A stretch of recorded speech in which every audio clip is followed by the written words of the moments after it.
झील जैसा निश्चल। मत्ती 5 पद 48। इसलिए चाहिए कि तुम सिद्ध बनो जैसा तुम्हारा स्वर्गीय पिता सिद्ध है। काशी नरेश के तरफ से राजकीय ऐलान कराया गया कि काशी नरेश को एक राजपुरोहित की आवश्यकता है।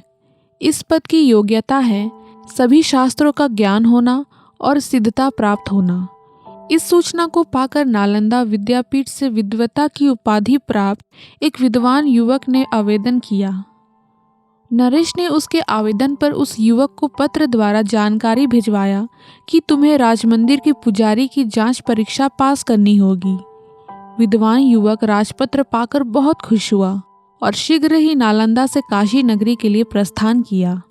राजमंदिर के पुजारी से मुलाकात किया और कहा, मैं राजपुरोहित के पद का उम्मीदवार हूँ और मैं जांच परीक्षा के लिए तैयार हूँ। पुजारी ने कहा, जांच परीक्षा तो राजदरबार में होगी, तुम मेरे साथ चलो। युवक ने देखा, पुजारी तो बहुत कीमती जूते पहने हुए है, परंतु मेरे पास तो टूटा चप्पल है। दरबार में मुझे देखकर सब लोग उपहास उड़ाएंगे। युवक थोड़ा ठिठक गया। पुजारी ने कहा, क्या बात है, क्या बहुत थक गए हो? चलने का मन नहीं करता? युवक ने कहा, मेरी चप्पल टूटी है और नंगे पैर जाना मुझे अच्छा नहीं लग रहा। पुजारी ने कहा, तुम चप्पल उतार कर मेरे जूते पहन लो, मैं तो पुजारी हूँ, सो नंगा पैर भी चल सकता हूँ। युवक ने पुजारी का जूता पहना और खुश हो साथ चल पड़ा। दोनों साथ साथ चले जा रहे थे। एक स्थान पर रुककर पुजारी ने कहा, यहाँ शहर के एक सेठ रहते हैं, मेरे मित्र हैं, उनसे भी मिल लेते हैं। पुजारी सेठ के पास पहुंचा। दोनों ने एक दूसरे को नमस्कार किया। फिर पुजारी ने युवक का परिचय कराते हुए कहा, महोदय, ये नालंदा के विद्वान हैं और इन्होंने जो जूता पहना है वह मेरा है। सेठ के यहाँ से जब बाहर आए तो वह युवक पुजारी से नाराज होते हुए कहा, आपने मेरा परिचय दिया तो जूतों के बारे में ऐसा क्यों कहा? पुजारी ने कहा, गलती हो गई, दोबारा नहीं कहूँगा।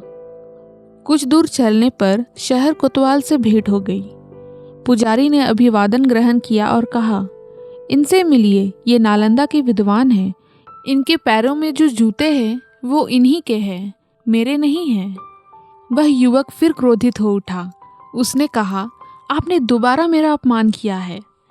पुजारी ने कहा, क्षमा करो, मैं तो पहली वाली गलती को सुधारा हूँ। आगे चलने पर राजमंत्री से भेंट हो गई। पुजारी ने अभिवादन के बाद परिचय कराया कि ये नालंदा के विद्वान हैं और यदि जूतों की बात करें तो ये चाहे इनके हो या मेरे हो, दोनों समान हैं। राजदरबार में पहुंचकर वह युवक बोला, राजा जी, मुझे नहीं पता था कि आपके पुरोहित इतने बदतमीज है।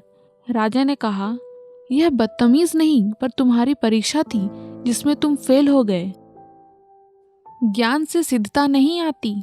सिद्धता का मतलब सुख हो या दुख, सम्मान और अपमान, अमीर गरीब आदि सम विषम परिस्थिति में एक समान रहना। जैसे भक्त अय्यूब एक सिद्ध पुरुष था।